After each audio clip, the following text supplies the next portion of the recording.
Unang alay, unang tuwa, unang mithiin, unang alay.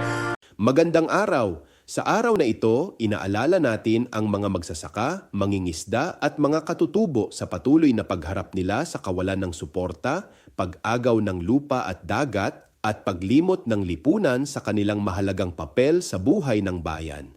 Hingin natin at isamo sa Panginoon ang biyayang maprotektahan ang kanilang lupain, kabuhayan at karapatan upang mamayani ang kapayapaan at katarungan sa kanilang pamayanan.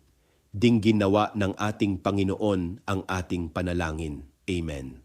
Unang alay.